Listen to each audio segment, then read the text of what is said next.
For decades, it was believed that success came down to two factors. How smart you are sets your ceiling, and how hard you work decides how close you can get to it. So basically, intelligence and effort. That was the equation. But then a team of researchers set out to find if there's a third ingredient. And what they found redefines the pattern.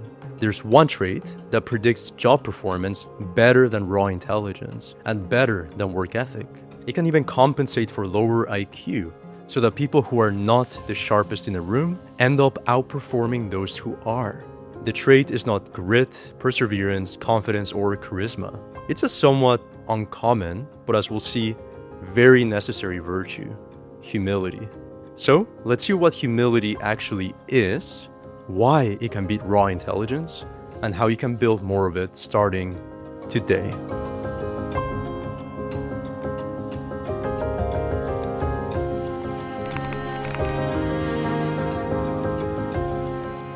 Now let's start with the obvious question. What is humility really?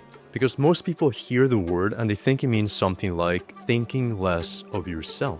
Some people think it means putting your head down, playing small, and not puffing out your chest. That's not quite it. Humility fundamentally comes down to having an accurate view of yourself, not shrinking or inflating yourself. So seeing your abilities and your limits for what they are. And perhaps, not surprisingly, that is actually shockingly hard to do. In studies, when we have people take a test and then estimate their own score, even the most low confidence, the modest people, radically overestimate themselves. They might claim 70% confidence when their actual score is actually 35%. That's nearly double. We tend to overrate ourselves all the time. It's an overconfidence bias that is present in all of us, even the most humble ones. Psychologists have a name for the correction though. They call it epistemic or intellectual humility. It is a willingness to accept that everything you believe might be wrong. And this single assumption really opens a door, because the moment you admit you might be wrong, you can start to learn. And there's tons of studies that back this up. People with higher intellectual humility tend to acquire knowledge more easily and have a greater intrinsic motivation for learning. We'll get into that in a second, but let's talk about what humility can look like. Personally, I'm reminded of the Chinese saying, 上善若水. The highest virtue is like that of water. That is, water doesn't insist. It takes the lowest place, the one everyone else avoids. And from down there, it feeds every living thing and can even wear down stone. So sometimes the highest strength looks like yielding, and the one willing to go low ends up carrying the most. Now here's a perfect historical example. As a young man, Benjamin Franklin trained himself in the Socratic method. He loved to win arguments. And in no time, he became really good at it. He was sharp enough to beat the opponent, even when he was technically wrong. Now, the thing is, he noticed that every victory cost him a friend. After realizing this, he wanted to change. He wrote down 12 virtues he wanted to cultivate, and at the end, he added the 13th, that is, humility. In his autobiography, Benjamin Franklin wrote that I determined endeavoring to cure myself, if I could, of this vice or folly, that is, pride. And how did he do it?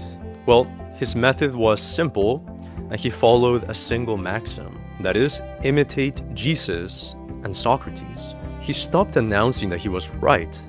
Instead of telling a man he was wrong, he would soften it with a phrase like, it appears to me, I conceive, I should think. You can imagine how his opponents relaxed. They became more open-minded, and on some occasions, his enemies even turned into allies. That one habit is a large part of the diplomatic history that the world remembers him by. And Franklin was borrowing from Socrates, who built an entire philosophy, I know that I know nothing. The wisest man in Athens was the one who admitted he was ignorant. So intellectual humility is accurate self-knowledge and a clear space to learn. The next question is whether that turns into results. Is there any benefit in setting down our ego?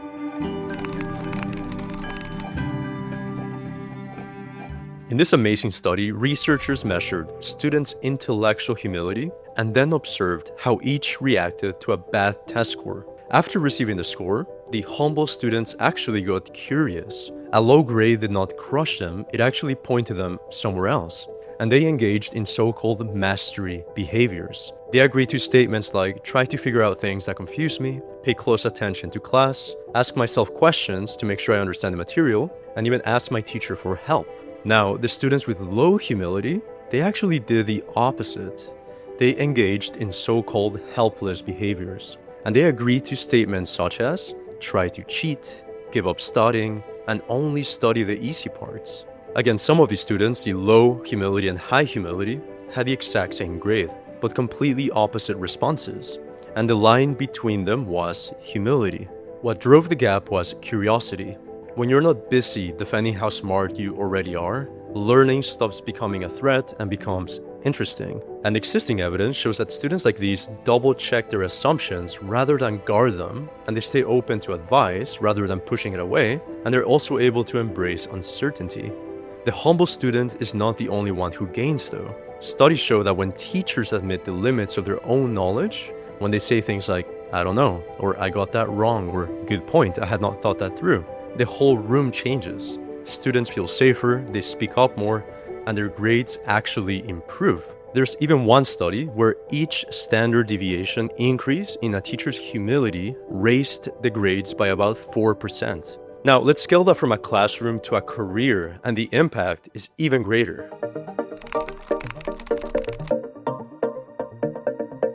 Remember I said humility can outperform IQ?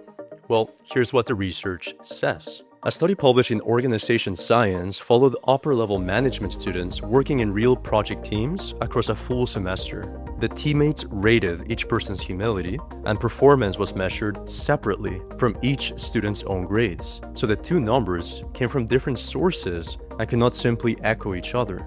Now, for decades, the two heavyweight predictors of performance were general mental ability, that's raw intelligence, and conscientiousness, meaning work ethic. There's also confidence, and if you add confidence, you have a pretty good formula for success. The thing is, in this study, humility beat all three.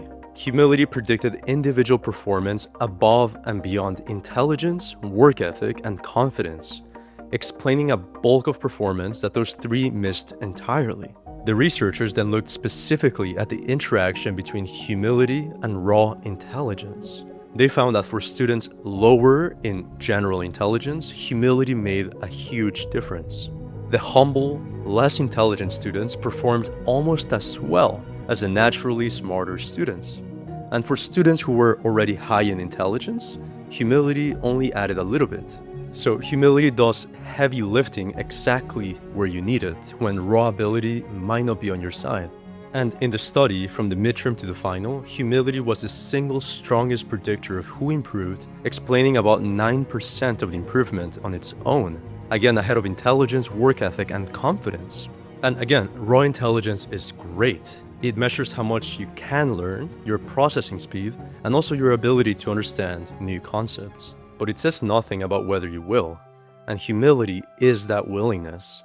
It is seeing your limits accurately, taking feedback rather than defending against it, and making repairs after you fail. So the humble person with average ability keeps closing the gap, while the brilliant, arrogant one might fall behind. Now, you might think that's just one study, and that's true. It has limitations, but what we're going to see next should convince you to set down your pride.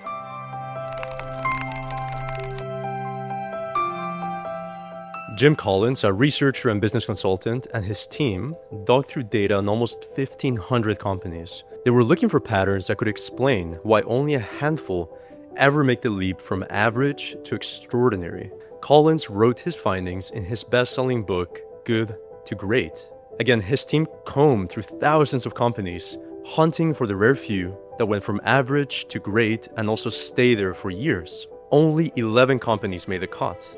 And the thing is, these were not glamorous startups. These were companies like Walgreens and Kimberly-Clark. They were outperforming household names like Coca-Cola and General Electric. The only thing is that they couldn't figure out what these companies had in common. Initially, Collins told the team, just ignore the executives. But the research team kept insisting that there was something unusual about them. And it kept showing up in the data. They said that they could not ignore them. So, they studied the people at the very top, the leaders, and they found the exact same fingerprint on everyone. Again, out of almost 1,500 companies, only 11 companies went from good to great. In those 11, all the leaders shared one common trait. They were level 5 leaders. Now, what's level 5? Cullen outlines the hierarchy of organizations. At the very bottom are highly capable individuals. These are level 1. Above them are different levels of management. At the very top are level 5 executives. What makes them unique? Well, they are a walking paradox. They have a ferocious drive for the mission, but also embody deep personal humility. The formula is simple. Humility plus will equals level 5. They are the rarest by far, and when they have to talk about themselves, they say things such as, "I don't think I can take much credit. We were blessed with marvelous people." The thing is, when things went wrong, they took full responsibility, and when things went right, they always pointed out the window, never in the mirror. You can accomplish anything in life, provided that you do not mind who gets the credit, wrote Harry Truman. On the other hand, Collins and his team found that the companies that didn't make the cut often had the opposite kind of boss. The celebrity CEO building a personal legend instead of a lasting company. Collins wrote that the great irony is that the most powerful leaders often appear the least powerful. They are not larger than life. They are in fact often hard to spot. Why would humble leaders generate such a change? The research shows that they inspire their team to share more, and it makes sense. By inviting diverse perspectives and weighing the evidence before acting, these leaders make much better choices in the long run. People are also more likely to trust someone who displays humility because it implies honesty and a lack of egocentric motivations. And it doesn't take long. A study found that even after just 30 minutes of conversation, people can determine who is humble, and those individuals are viewed more positively. And the thing is, you don't have to be a CEO for this to matter. In one study, researchers set two characters against each other. On the one hand, you have the competent jerk, the high skill but low humility, not so likable. On the other hand, there are the humble fools. They might be lower in skill, but high humility, and they're a pleasure to work with. Can you guess who people prefer? They picked the fool over and over. Given the choice, they would rather work next to someone less polished but decent than someone brilliant and insufferable. So, yes, skill earns respect, but the warmth that humility produces earns something more valuable: the desire to have you in the room at all. Now, offices at least have an audience. The true test of humility happens when no one is watching, when there are no stakeholders and no legacies hanging in the balance. At home. Mark Leary, a psychology and neuroscience professor at Duke who has spent years studying humility, told me a story about his own two sons. It was bedtime, the TV was still on, and the kids were not moving. The autopilot answer is, "I told you to turn it off, period." But this time he tried something else. He told them, "From now on, you get one chance to object. Tell me why you think I'm wrong, and I will listen. I might still say no, but I might change my mind." The thing is, he did change his mind, about 20% of the time. Conflict in the house dropped, and his children learned that being in charge and being right are not the same thing. It works the same in friendship. People describe their humble friends as more relatable, more trustworthy, and just more enjoyable to be around. No one likes a know-it-all who can't admit their faults. And other research shows that in marriage, the effect shifts from a feeling to something real. A study in the Journal of Positive Psychology followed couples through the birth of their first child, one of the most difficult times in a relationship. They found that couples where both partners were both high in humility had depression scores 64% lower than other couples. Then the scientists had couples argue on purpose about money, chores, in-laws, and then they measured their bodies while they did it. The mutually humble pairs had blood pressure 18% lower during the fight. The same conflict cost them less. This is why researchers call humility a social oil.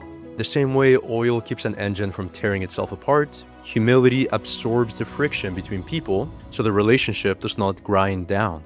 The humble partner can listen to the other side without treating disagreement as an attack and resists the urge to win the argument. The effects also come from humility's association with other buffering traits such as empathy, altruism, and benevolence. So this all leaves us a practical question. If humility is so useful, how do you build more of it?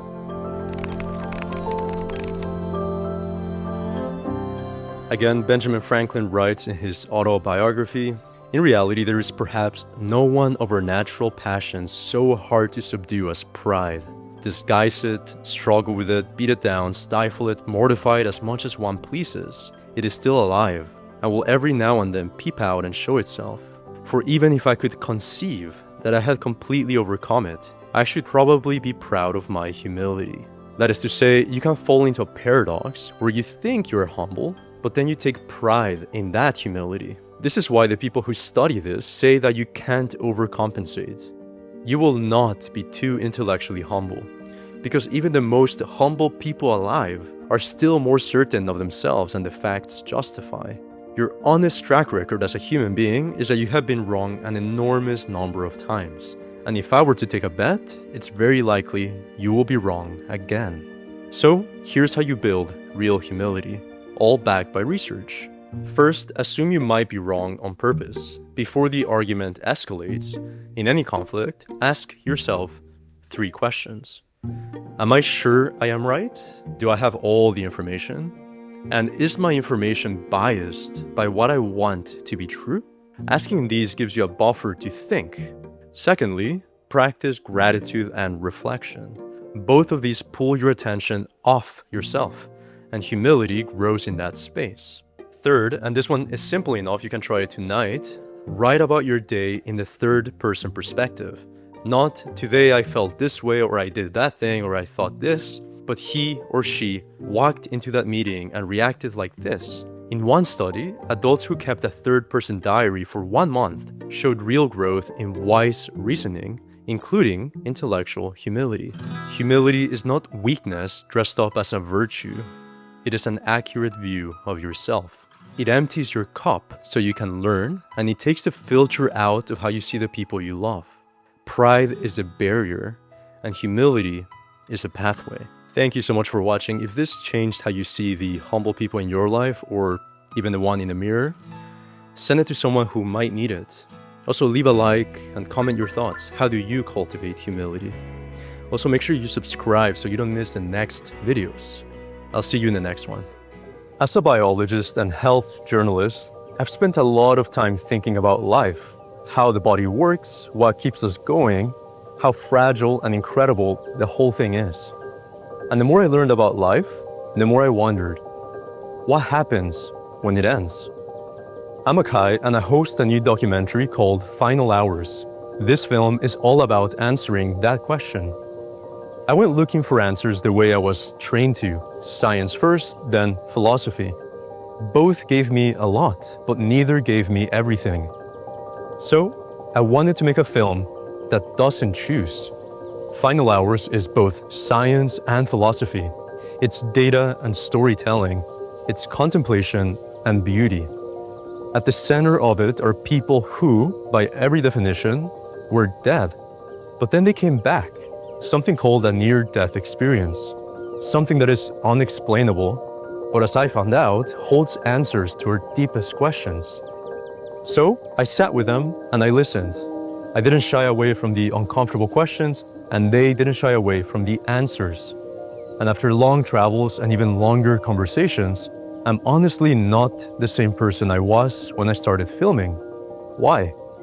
Well, the things these people shared with me have made me think more carefully about how I spend my time and how I treat other people.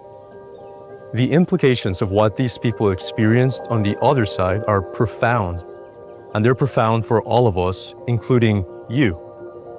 It doesn't matter what background you have, where you live, or what you believe.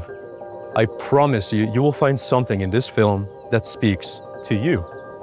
And I really hope you'll watch with curiosity, holding in your mind the questions humans have been asking forever. What is this life actually for? And what waits on the other side? Don't be afraid to ask the big questions. Watch Final Hours. The full documentary is linked below. We collided at very high speeds. what happens after death? There was really no way that you could muster a dream or hallucination out of that brain. As the surgical team kind of gets ready to operate on me, that energy in the room shifted. The next thing I knew, I had left my body.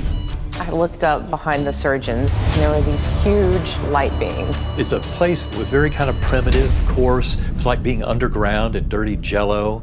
I cried out, "God, help me." In the flash of just a second. It was a world of perfection. I was shuttled into this life review. I saw this vision of what I was meant to do. It says, "I know that you died full of this regret. I'm here to offer you that second chance. But if I give you this offer, you have to make sure that the next time you die, you're ready for it." I heard my dad say to me, "Now that you know the truth, go back and live your life fearlessly."